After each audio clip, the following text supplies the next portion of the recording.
우리가 예수 그리스도를 믿고 하나님의 자녀가 되어졌기 때문에 우리 모두가 다 하나님께서 복 주신 인생이 됐습니다.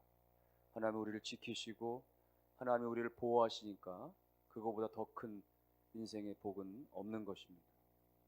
근데 우리가 예수 믿고 나서 하나님의 복이다 라고 하면서 자칫 우리가 복을 인생의 눈에 보이는 물질주의 중심적으로 눈에 보이는 환경적인 것 중심으로 생각하는 경향이 많은 게 좀 문제입니다.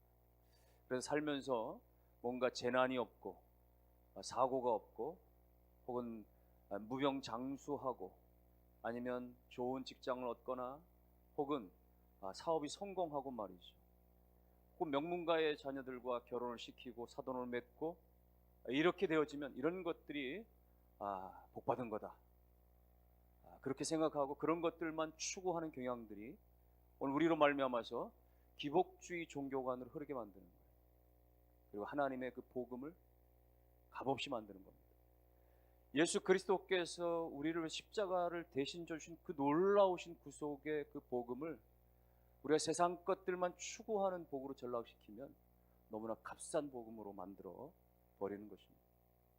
그런 것들을 무시하자는 것은 아닙니다. 그러나 하나님은 그 이상의 것들을 우리 가운데 더 풍요롭게, 더 풍성하게 허락하시는 분이십니다. 오늘 우리는 특별히 무용의 것이지만 그러나 정말 인생 가운데 진정한 축복이고 진정한 은혜고 그리고 진정한 인생의 가장 중요한 하나님의 그 유산, 우리가 믿음으로 말미암아 얻을 수 있는 하나님의 자녀로 말미암아서 얻을 수 있는 것 몇 가지만 간단히 좀 살펴보고자 합니다. 첫 번째는 1절에 말씀하고 있습니다. 1절을 다 같이 한번 읽어봅니다. 그러므로 우리가 믿음으로 의롭다 하심을 받았으니 우리 주 예수 그리스도로 말미암아 하나님과 화평을 누리자. 화평을 누리자.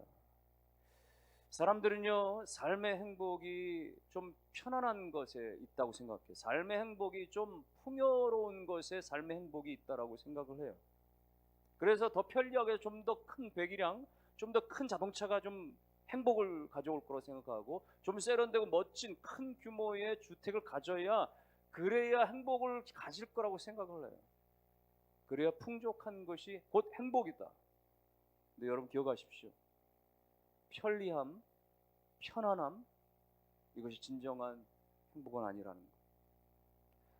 편리함, 평안함보다는 평안함, 우리 가운데 평안함이 가장 중요한 하나님의 축복의 요소라고 하는 사실을 잊지 말아야 됩니다.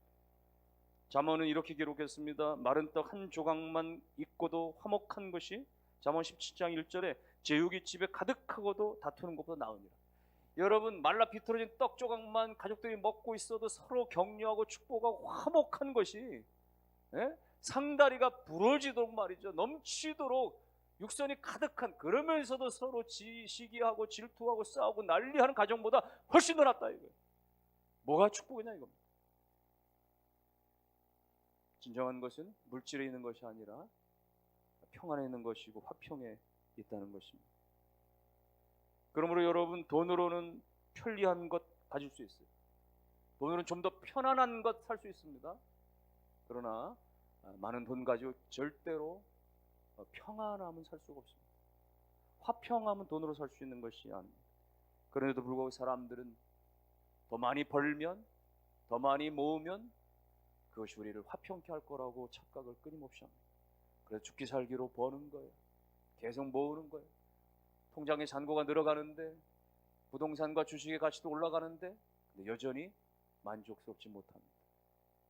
왜요? 그것 자체에 열중하고 있기 때문에 채워지지만 마치 갈증이 날 때 짠물을, 그야말로 바닷물을 계속해서 먹어 여전히 벌컥벌컥 마셔도 여전히 목마른 갈증을 해결할 수 없는 것처럼 끝이 없어요. 어떤 사람들이 인기나 명예도 마찬가지. 사람들의 인기를 얻으면, 사람들이 팔로우를 많이 해주면, 좋아요를 많이 눌러주면, 조회수가 늘어나면 그게 행복할 줄 알고, 명예를 얻으며 어떤 권력을 얻으면 말이죠, 반장을 해보고 나니까 말이죠, 이제는 전교 회장이 되고 싶은 거예요. 시의원을 해보니까, 구의원 해보니까 이제는 국회의원도 해보고 싶은 거예요. 국회의원 해보고 싶으니까, 해보고 나니까 대통령도 하고 싶은 거예요. 대통령 한번 해보고 나니까 두 번도 해보고 싶은 거예요. 권력이 가져다주는 맛을 잊을 수가 없는 거예요. 놓칠 수가 없는 거예요. 법으로는 안 되니까. 그래서 정치생 모으고, 그래서 다음 대통령 만들어 보겠다고, 그래서 상황 해보겠다고 하는 거예요. 끊임없습니다. 권력의 그 마수에 걸려들어서, 명예와 인기의 마수에 걸려들어서 헤어나오질 못하는 거예요. 쾌락도 마찬가지고, 여러분 세상에 가져다주는 모든 것들이 다 그런 식입니다. 사람들이 직장 생활하면서 가장 갈등을 많이 하는 것은 뭡니까? 임금 문제입니까? 처우 문제입니까? 복지 문제입니까? 그렇지 않아요. 사람들이 직장을 가장 많이 갈등하는 것은 사람의 관계인 거예요. 사람과의 관계가 불편해지면 너무 힘든 거예요. 그 사람만 보면 돌리고 싶고 하고 싶고 만나고 싶고 쉽지 않고, 그러다 보니까 사람 때문에 퇴직하고 관두고 때려치고 그러는 겁니다. 왜요? 화평이 깨지면 다 깨지고 마는 것입니다. 가정의 부모와 자녀 간의, 부부 간의 화평이 깨져버리면 아무리 재화를 많이 벌어들이고 수입이 많아도 그 가정 풍비박산 나기 일보 직전인 거예요. 교회가 화평을 잃어버리게 되어지면 교회는 은혜가 사라지게 되어지고, 교회는 능력이 사라지게 되어지는 것입니다. 사랑하는 성도 여러분들이요, 화평을 추구하시는 믿음의 사람 되시기를 주의 이름으로 축원합니다. 어디서요?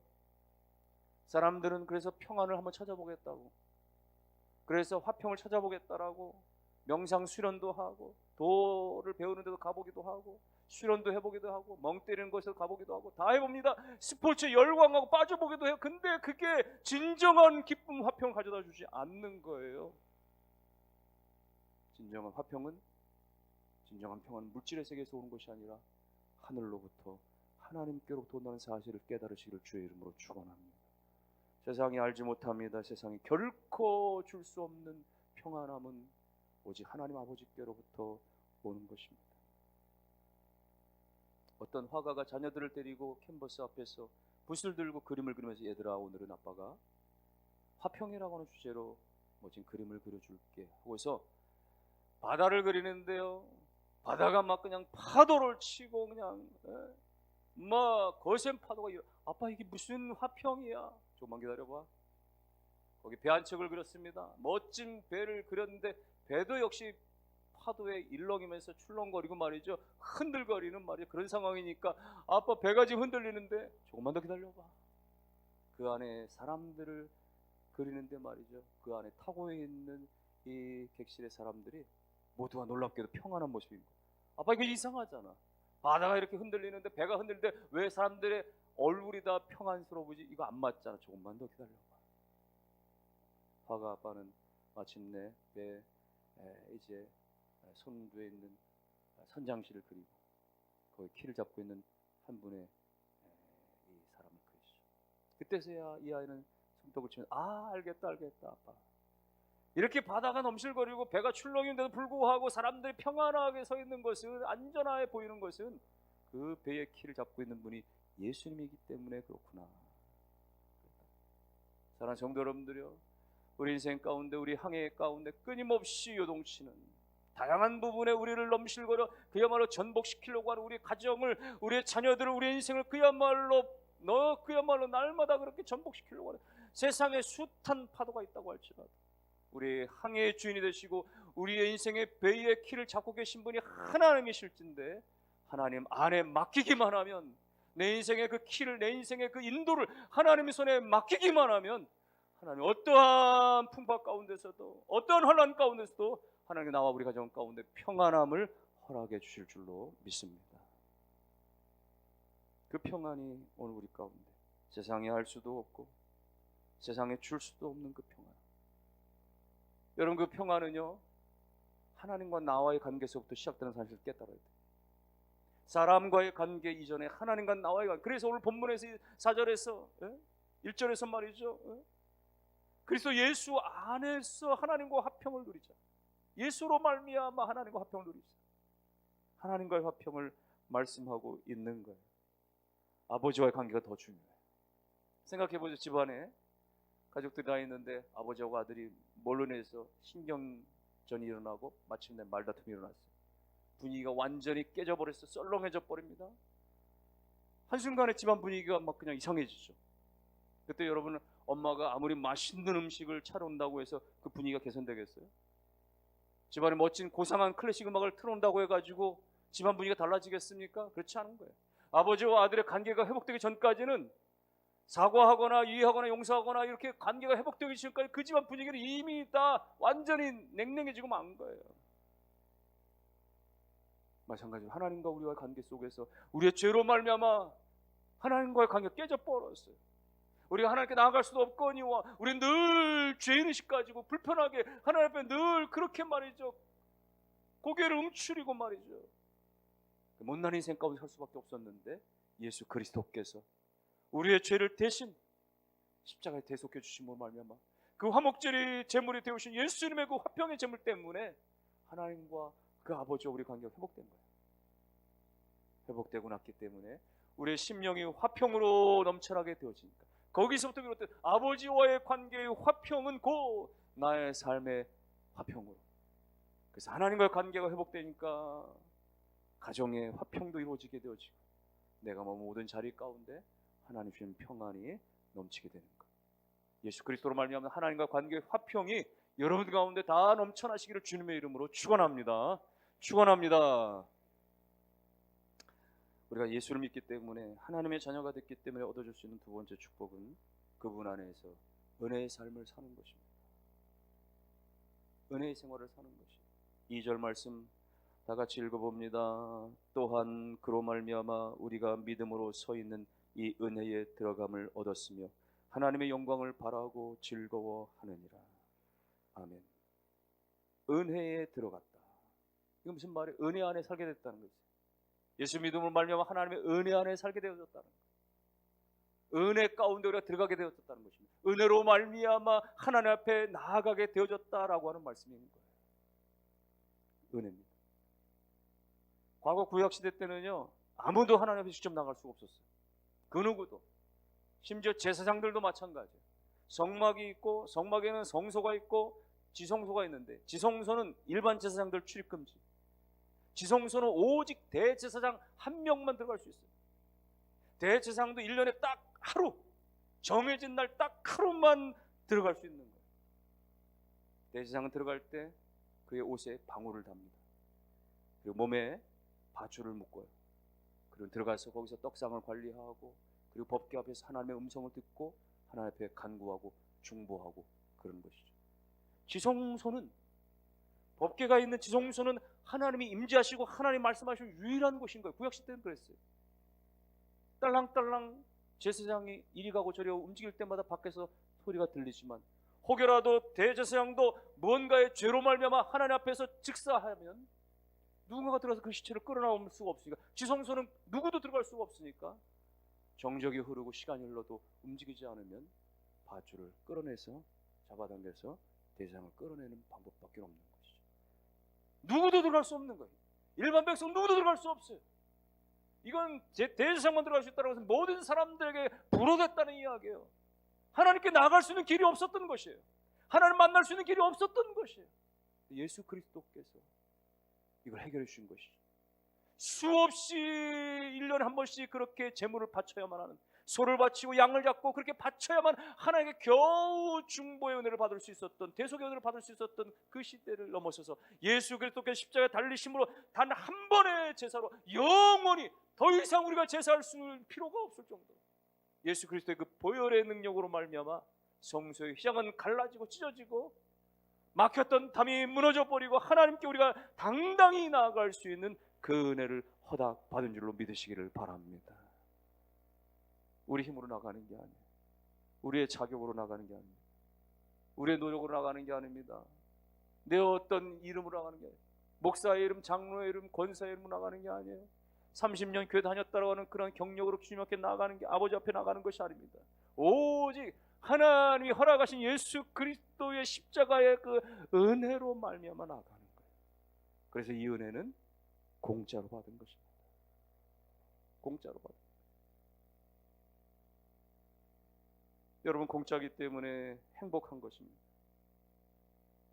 뭔가 다른 사람에게 일을 시키고 그 일한 대가로 임금을 지불하거나 어떤 인건비를 주면 그거는 그 사람이 은혜라고 얘기하지 않죠. 수고했으니까 그것대로 받은 것이기 때문에 그건 당연하다고 생각하죠. 은혜라고 생각하는 것은, 은혜라고 우리가 여길 수 있는 것은요, 내가 수고하지 않았는데, 내가 일하지 않았는데 거저 받았을 때 그것을 은혜라고 하는 거죠. 공짜. 그때 기쁨은 말로 다 할 수가 없는 겁니다. 요즘도 군에서는 그렇게 표현하지 모르겠는데요. 전에는 군복무를 말이죠, 뭐 3년 가까이를 하고 2년 5개월을 하고 나서 이제 전역할 때는 말이죠, 전역의 명령이 상급 부대부터 내려오는데 최종은 국방부에서 내려오는 거예요. 그래서 그걸 특명이라 그래요.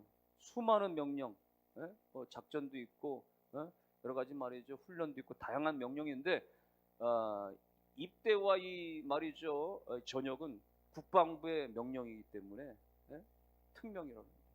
근데 어쩌다 보면 말이죠, 이게 날수까지 다 계산해서 뭐 960 며칠까지 다 계산하는데, 근데 어쩌다 보면 말이야, 한 3, 4일 빨리 특명이 떨어져요. 왜냐하면 모아서 이렇게 내보내야 되니까, 전역시켜야 되니까. 어떤 경우는 한 열흘 이상이 빨리 떨어진 거예요. 그러면 그냥 횡재를 한 듯한 말, 난리가 나는 거예요. 내무반선을 다 그냥 싸주고 말이죠. 왜요? 기대치 않았는데, 내가 한 게 없는데 그냥 공짜로 받은 거예요. 그게 너무나 값져가지고 말이죠. 여러분, 우리의 노력이나 수고나 일한 것이 아무것도 없는데 하나님께로 전적으로 그렇게 나아감을 수 있는 것, 그냥 받은 것, 이것이 은혜인 줄로 믿으시기를 주의 이름으로 축원합니다. 왜 하나님께 나아갈 수 있는 이 은혜가 그냥 공짜로 주어진 겁니까? 우리가 그분의 아들이기 때문에 그런 거예요. 우리가 그분의 자녀이기 때문에 공짜로 받아요. 한 번은 천주교회 한 신부님과 개신교회 목사님이 대화를 하는데, 이런저런 대화를 하다가 천주교 신부가 자기네 어떤 그런 이 고해성사 제도에 대해서, 신부를 통해서 죄를 고백하고 이렇게 하는 고해성사 제도의 그 어떤 그런 합리성이나 이 뭔가 나름대로 탁월하다라고 하는 것을 이야기하기 위해서 그런 이야기를 하는 거예요.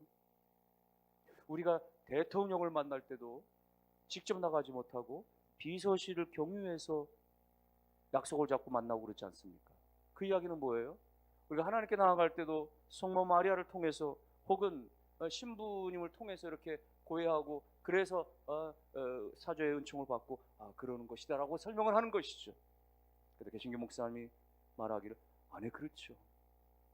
일반인들이라면 대통령께 나갈 때 다 그렇게 통해서 나가야 되겠죠. 그러나 대통령의 자녀라면 굳이 비서관을 통해서 갈 리가 없지 않습니까? 대통령의 자녀니까 곧바로 대통령실에, 대통령의 집무실이나 그 대통령 앞에 나갈 수 있는 것이죠. 사랑하는 성도 여러분들이요, 우리는 하나님께로부터 천에 하나 만에 하나 선택받은, 하나님께 부름받은 하나님의 축복된 자녀가 되어졌기 때문에 오늘 우리는 그 어떤 것을 가지고 주 앞에 나가는 것이 아니라, 오늘 우리는 그야말로 하나님의 자녀된 그 특권, 권세만으로 영광스러운 하나님의 보좌 앞에 믿음으로 당당히 나아간다는 사실을 믿으시기를 주의 이름으로 축원합니다. 더 이상 우리 종이 아닌 것입니다. 더 이상 우리는 죄의 종도 아니요 마귀의 종이 아니요, 이제는 하나님의 자녀가 되어졌기 때문에 하나님의 자녀가 된 것만으로 살다가 우리가 낙심할 수 있죠. 살다가 우리가 정말 연약해질 수 있죠. 그래서 너무 자존감도 다 무너져버리고 내 모양 내 꼴이 정말 초라해서 견딜 수 없는 상태가 될 수도 있겠죠. 그래도 하나님 앞에 그냥 나가는 거예요. 어떤 경우는 사업에 실패하고 연애에 실패하고 결혼에 실패하고 정말 세상 사람들 만나고 싶지 않은 너무나 괴로운 상황이 될 수도 있겠죠. 어떤 경우는 정말 질병으로 해서 만신창이가 되어지고 정말 말할 수 없는, 정말 볼품없는 인생이 될 수도 있을지 모르겠죠. 어떤 경우는 정말 사업에 실패하고 말이에요, 직장에 실패하고 말이에요, 돈 한 푼 없어서 말이죠, 하나님 앞에 10원짜리 헌금 하나 할 수 없는 형편이 될지 모르지요. 그러나 그럼에도 불구하고 우리가 그냥 하나님 앞에 나아갈 수 있는 것은, 그리고 하나님은 우리가 나온 것 그 자체로 기뻐하며 맞아주시는 이유는 우리가 그분의 자녀이기 때문에 그런 것이에요. 누가복음 15장에 나오는 둘째 아들 탕자의 내용은 바로 그 내용입니다. 아버지의 재산을 다 허랑방탕하여 다 날려버렸어요. 너무너무 비참해졌습니다. 처음에는 이 탕자는 자신이 불행한 이유가 돈이 없기 때문이라고 생각했는지 몰라요. 자신의 인생이 비참한 것이 친구들이 자기를 다 떠나갔기 때문이었는지라고 몰라요. 그런데 생각해보고 깨달아보니까 그게 아니었던 거예요. 정말 자신의 인생이 불행했던 것은 다른 데 이유가 있는 거예요. 환경에 이유가 있는 것이 아니라, 돈이 떨어지고 사람이 친구가 떠나갔기 때문에 내가 불행한 것이 아니라, 내가 아버지의 집을 떠나온 것 때문에, 아버지를 떠났기 때문에 불행하다는 사실을 깨닫게 된 거예요. 아버지 집에는 품꾼조차 풍족했거든요. 아주 행복했거든요. 아버지 집 자체가 행복덩어리였거든요. 내가 아버지 집을 떠나온 것이 불행이었다는 사실을 깨닫고서는 그는 아버지 집으로 돌아갑니다. 돼지 쥐염염 하나 먹고 지냈던, 냄새가 아주 그냥 쪄졌던 그 인생이지만, 빈털터리가 되어서 돌아온 그 아들이지만, 아버지는 동구 밖까지 나와서 그 아들을 어금마저 끌어안고 입을 맞추고 그를 데려다가 씻겨주고 새 옷을 갈아입히고 새 신발을 신겨주고 송아지를 잡고 말이죠, 금가락지를 끼워주면서 죽었던 내 아들 돌아왔단 말이죠. 사람들 앞에 말이죠, 손가락질 할 만한도 한데 말 사람들 앞에 내 아들이다라고 말이죠, 자랑을 하는 것. 왜 그렇습니까? 아들이기 때문에. 사랑하는 성도 여러분들이요, 우리 있는 모습 그대로 하나님 앞에 나아가는 것, 하나님 그대로 기뻐하신다는 사실을 믿으시기를 주의 이름으로 축원합니다. 그것이 은혜입니다. 그것이 은혜입니다. 내 이름으로 나가려고 한다면, 내 명예로 나가려고 한다면 우리 얼마나 기죽어요. 네? 얼마나 볼품없어요. 그러나 하나님은 나를 자녀 삼아주신 그 특권 하나, 그 권세 하나 보시고 나를 맞아주신 그 하나님, 그 하나님의 은혜 가운데 날마다 믿음으로 나아가는 변 역사 있으시기를 주의 이름으로 축원합니다. 마지막은 소망 중에 살아가는 것입니다. 오늘 믿음으로 성도가 얻는 세 번째 축복은 바로 소망 가운데 사는 것. 3절과 4절을 다 같이 한번 읽어보겠습니다. 다만 이뿐 아니라 우리가 환난 중에도 즐거워하나니 이는 환난은 인내를, 인내는 연단을, 연단은 소망을 이루는 줄 알미로다. 환난 중에도 즐거워하는 것, 마침내 소망을 이룰 수 있기 때문에 그렇습니다. 여러분, 소망이 너무나 중요해요. 인생 가운데 소망이 사라지면 그 끝난 거예요. 반대로 소망만 있으면, 희망만 살아있으면, 지금 바닥을 쳤어도, 지금 그야말로 어려움에 처해 있어도 반드시 소망만 잃지 않게 되어지면 그 인생은 다시 극복할 수 있고 다시 일어날 수가 있게 되어지는 것입니다. 소망이 있는 사람은 지금의 혼란을 견딜 수 있어요. 내가 대학을 진학하고 대학을 졸업하고 취직을 하고, 여러분, 미래에 대한 소망을 분명히 가지고 있는 사람은 지금 밤잠을 못 자는 것에 대해서도, 지금 뭔가 너무나 수고하고 힘들여 애쓰고 노력하는 것에 대해서도 참고 인내할 수 있는 거죠. 여러분, 국가대표들이, 선수들이 말이죠, 국제대회나 이런 것들 나가서 말이죠, 메달에 대한 소망과 기대가 있기 때문에 자기를 절제시키고 자기를 그렇게 뼈 깎는 듯한 그런 그 고통의 훈련도 감내할 수 있는 것은 소망이 있기 때문에 가능한 것이죠. 소망이 있으면 절망을 이겨냅니다. 소망이 있으면 낙심을 이겨냅니다. 소망이 있으면 좌절을 이겨내는 줄로 믿습니다. 현대의학으로 고칠 수 없는 어떤 불치의 병 환자들이 있었는데, 동일한 증상과 동일한 병명 가운데 동일한 상태에 있었던 두 환자에게 한 의사가, 한 명의 환자에게는 죄송합니다, 더 이상 손 쓸 수 있는 방법이 없습니다. 이제 만난 거, 드시고 싶은 거 다 드시고 가시고 싶은 거 가시고 준비하십시오. 이 사람은 하늘이 무너진 듯한 절망 가운데 낙심을 하고 그렇게 시름시름 앓다가 결국은 죽어버리고 말았답니다. 또 똑같은 증상과 상황 가운데 있는 다른 환자에게 의사가, 선생님, 지금 병세는 매우 심각합니다만 그러나 희망을 잃지 마십시오. 제가 처방하는 약을 꾸준히 드시고 그리고 좋은 음식을 열심히 드시고 반드시 희망을 잃지 마시고. 그 의사가 조제해 준 약은 그저 소화를 잘 도울 수 있을 만한 소화제 관련 정도의 약에 불과했다고 이야기해요. 그러나 이 환자는 반드시 나아질 거라고 하는 희망을 놓지 않고 잘 먹고 또 열심히 살면서 마침내 여러 해 동안 더 수명을 연장할 수 있었다라고 하는 이야기. 여러분, 소망이 있느냐 소망이 없느냐는 하늘과 땅과의 차이인 것이에요. 오늘 우리 믿는 자들에게는 하늘에 대한 영원한 소망이 반드시 있기 때문에 여기서 끝나지 아니하고 영원한 하나님의 그 축복의, 하나님의 은혜의 그 축복의 삶이 반드시 내 이제 보장되었다는 사실을 믿기 때문에 우리 모든 환난 가운데서 견디고 이기게 되는 줄로 믿으시기를 주님의 이름으로 축원합니다. 시편 기자도 같은 의미에서 그런 고백을 한 바가 있어요. 시편 112편에 우리 새벽에 살펴봤는데, 하나님을 의뢰하게 되었지만 우리가 하나님을 의뢰하게 되지 마음이 견고해지게 되니까, 하나님을 의뢰하는 사람은 마음이 담대해지니까 흉한 소문들이 들려와도 두려워하지 아니하리로다. 이런 표현.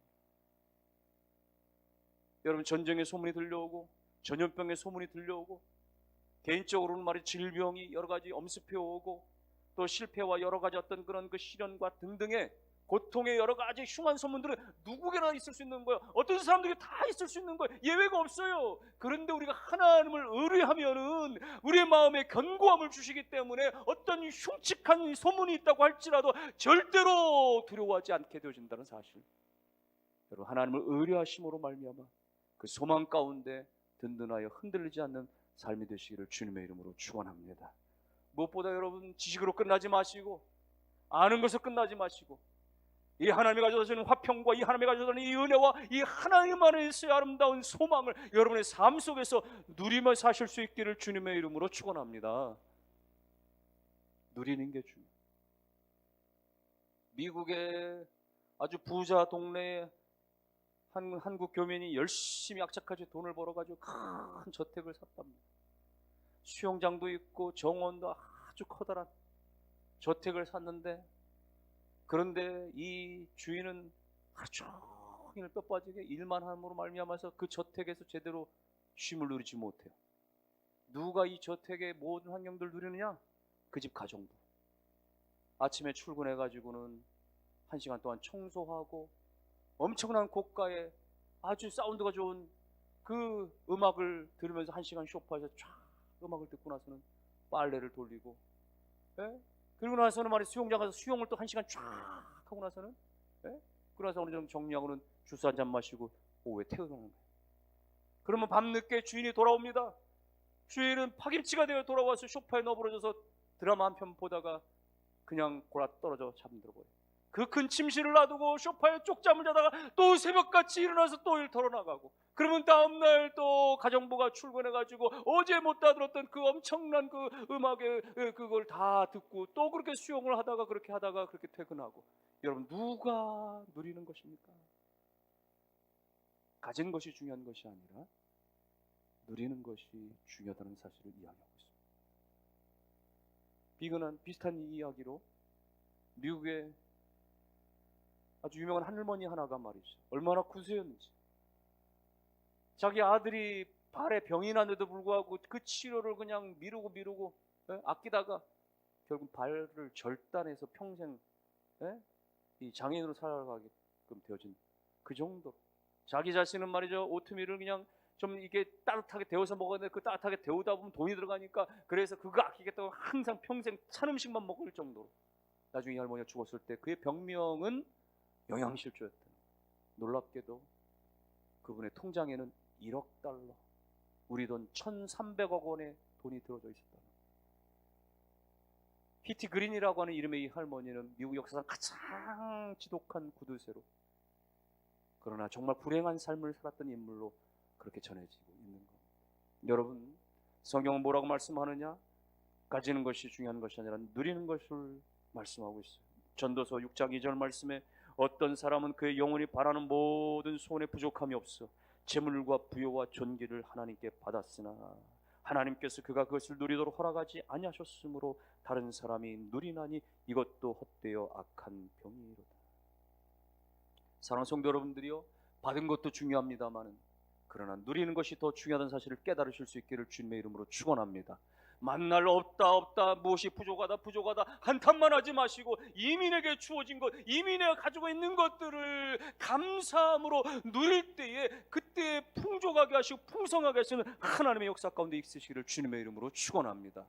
예수 그리스도를 믿음으로 말미암아 이미 하나님 안에서 우리가 화평을 얻었습니다. 은혜를 받았습니다. 소망을 주셨습니다. 이걸 우리가 구사할 수 있어야 돼. 누릴 수 있어야 됩니다. 그 안에서 풍족함을 경험해 살아갈 수 있어야 돼요. 하나님의 은혜가, 하나님의 평안이 하나님 안에서 소망으로 말미암아 여러분의 심령과 여러분의 가정과 여러분의 모든 머문 자리들마다 그 하나님이 주시는 그 풍성함이 날마다 더하여 주실 수 있기를 주님의 이름으로 축원합니다.